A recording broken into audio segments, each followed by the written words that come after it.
4 years at Microsoft taught me something that actively hurt me as a founding engineer. And I'm not talking about bad habits. These are good habits, the kind that got me promoted, the kind that made me a reliable engineer. But when I came back to startups, these are the same habits that almost sabotaged me. Nobody warned me about this. Everyone talks about what skills are transferable from big tech to startups, but almost no one talks about what do you need to unlearn. So let me tell you what actually matters. I spent 4 years working on Microsoft Teams, hundreds of millions of users, serious infrastructure, real engineering rigor, and I learned how are things supposed to work at scale. Code reviews, technical documents, alignment meetings, testing pipelines. Everything had a process, and the process existed for a very good reason. And then I went back to startups as a founding engineer, and I assumed I'd be more prepared this time. I had the experience, and I knew how to build things properly. Turns out, properly was a problem. At Microsoft, I have never made a decision without writing it first. Every feature had a technical document. I'd outline the approach, write the edge cases, write the trade-offs, write the test cases, and we'd discuss it as a team. Only after we have aligned, after then, I would actually start building it. This is smart when your decisions impact multiple teams. It's responsible when a mistake could break something for millions of users. I internalized this practice deeply. Document first, get approvals, and then execute. So when I joined this startup, I did the same thing. I started writing a technical document, formatted it, making it review ready. I was being thorough. I was being professional. And then after spending hours on this document, I stopped, took a step back, and thought, what am I even doing? I had spent hours on this document, and it was for me and one other person. We literally sat 3 feet apart. We could just discuss the approach in 5 minutes and then start building it. The document wasn't process for us, it was overhead. I was performing engineering rigor for an audience that did not even exist. In a corporate world, approvals protect you from the risk. In startups, waiting for approvals is the risk itself. Every day you spend seeking sign-off is a day you are not shipping. And at a startup, you don't have days to spare. But it actually goes deeper than that. At my previous jobs, I always had someone who would validate my decisions. A lead engineer, a principal engineer, someone that would look at my approach and approving it would mean that I'm going in the right direction. At our startup, I was the only technical person for a very long time. I did not have anyone who could approve my decisions. I was the approver myself. And that was terrifying at first because what if I'm wrong? And to be honest, you will be wrong. But that's not the question. The question is, how fast you can find out if you're wrong and then correct it. And you can only correct it if you ship. And you can't find out if you never ship. And that approval addiction, it showed up in different ways that I did not expect. Previously, I never had to figure out what to build. Product managers did that for us. They did the research, they wrote the specs, they would hand over a beautifully written document with specs, and my job was to solve that problem elegantly. And I was really good at that. Give me a clear problem, and I'll give you a clean solution that solves that problem. That's the skill I developed over years. But when you're building in a startup, nobody hands you specs. The work doesn't arrive in the neat packages during sprint planning. It's liquid. It flows through conversations, customer calls, or Slack messages. One morning, you wake up and the priorities have completely shifted because a user said something yesterday. Early on, I looked up to the founder and kept waiting for her to tell me the next task.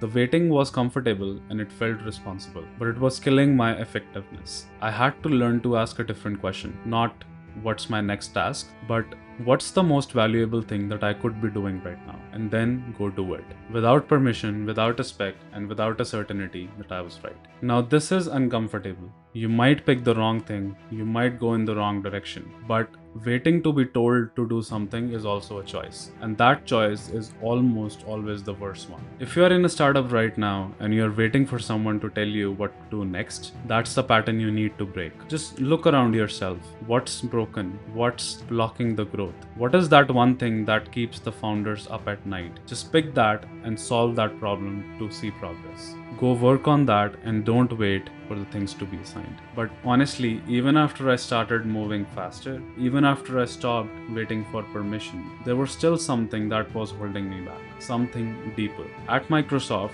I learned to never ship without proper code reviews. Code quality mattered. Architecture mattered a lot. Test cases mattered a lot. Everything went through a pipeline before it reached users. And it should. When you're serving hundreds of millions of users, a bug isn't just embarrassing, it's a disaster. And just like every other engineer, I internalized it. I became the engineer who cared about doing things right. Clean code, thoughtful architecture, no shortcuts. And then I brought this instinct to a startup with maybe a dozen customers where nobody cared about our architecture. The only thing that mattered was whether we could solve their problem fast enough to earn their trust. I didn't see this at first. I was polishing code, refactoring things that already worked, adding test coverage for features we didn't even know we'll keep. And I told myself that I was building a solid foundation, that this would pay off later. But what actually happened is that we missed our launch window by weeks because I was making something ready that was already good enough.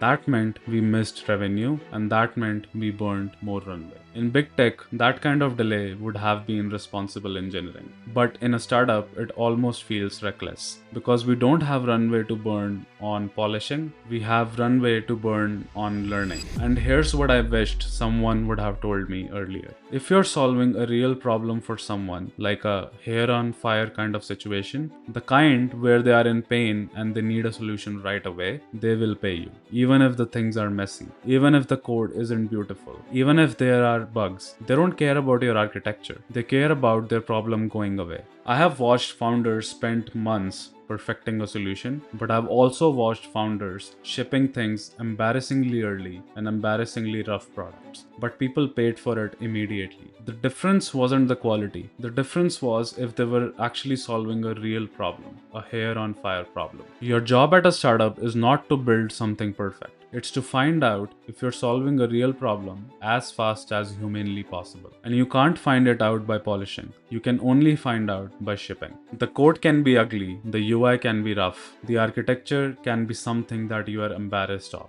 But trust me, none of that matters if you're solving a real problem that someone will pay to make it go away. And if you're not solving that kind of a problem, no amount of polishing will save you. You'll just have a beautiful product that nobody wants. So stop asking if it's good enough and start asking, will this help me learn whether I'm solving a real problem or not? If the answer is yes, ship it today, not next week, today. Now, I want to be honest about something. These patterns I learned at Big Tech, at Microsoft, they are not bad. They are essential when you're working at scale. Code reviews protects millions of users. Technical alignment prevents costly mistakes. Well-defined specs prevent teams from building something completely wrong. The problem isn't the patterns. The problem is carrying them into a context where they don't fit. A 2-person startup and a 200,000 person company need totally different operating systems to function. The instincts that made you a great engineer at Big Tech can make you slow, hesitant, and frustrating at a startup. Not because you're doing something wrong, but because you're doing something right in the wrong place. Unlearning is harder than learning because you have to fight the reflexes that used to work.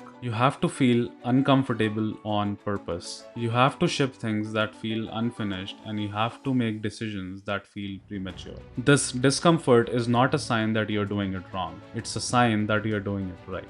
Big Tech experience is both an asset and a liability. You know how to build things well, but you learned these habits for a world with resources, clarity, and safety nets that you don't have anymore. The founders and engineers who make these transitions are not the ones with the most impressive resume. They are the ones who are willing to ship before it feels ready, to decide without all the information, to find the work instead of waiting for it, to let go of right and chase fast. Startups don't reward polish, they don't reward process, they reward learning, and you can only learn by shipping. If you're building something right now and you're hesitating because it doesn't feel ready, ship it anyway. Because if you're solving a real problem, people will forgive the rough edges. And if you're not solving a real problem, you have to find it now, not after you have spent months making it perfect. Ship it learn, adjust. That's the whole game. If you made a jump from big tech to a startup, I want to hear from you and understand what was that one habit that you had to unlearn. What was the pattern that almost sabotaged you?